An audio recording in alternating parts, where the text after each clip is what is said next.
There was a young boy at the age of 7 years old. His father was a Baptist preacher, and his mother was a great Christian. They began to talk to him about going to church and about being saved. Now this young boy would have done anything that they were to get out of going to school. So one morning he got up and he says, "Mama," he says, "if you make me go to school today, I won't tell you what happened to me last night." She said, "Son, you tell me, then I will decide." Why, he says, "Mama, I got saved last night." Well, there wasn't no way that mother would have made that child go to school that day.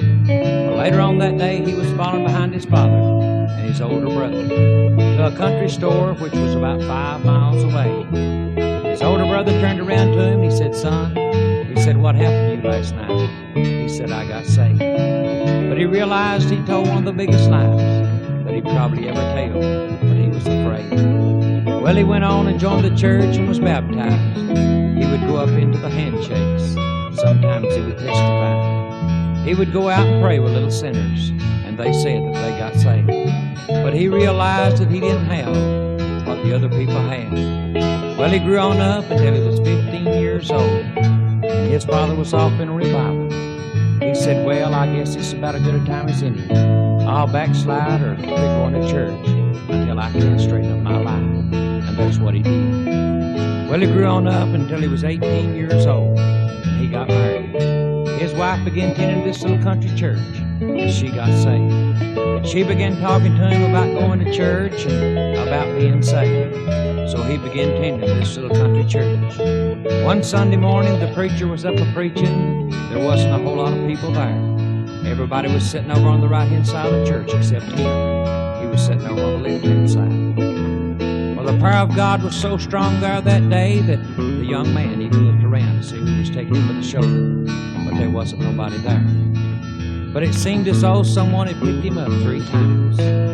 Well, about that time his aunt come over to him and she said, "Son," she said, "you better accept this." But he said, "It's too late. It's done gone." Well, the preacher says, "I wonder if anybody has anything they'd love to say."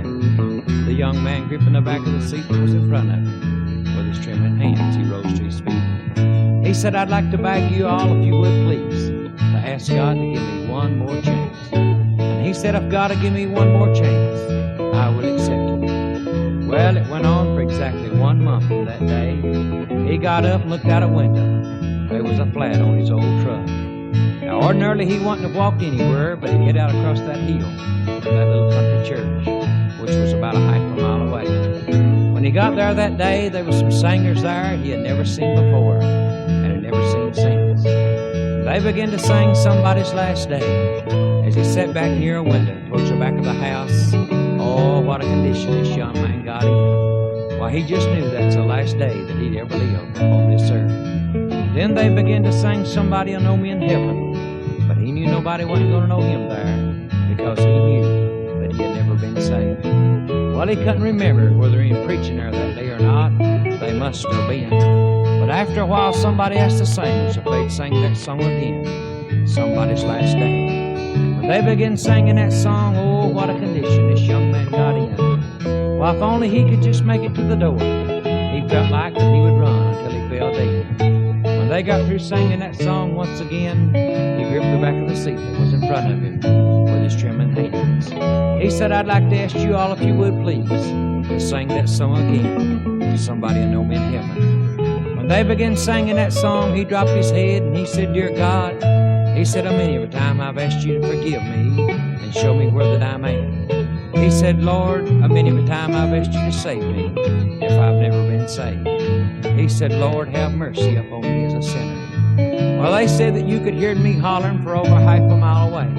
They said that I shouted for over half an hour there that day. Well, I don't know how far away it was that they could hear me, and I don't know how long it was that I shouted, but that's the day the Lord saved my soul.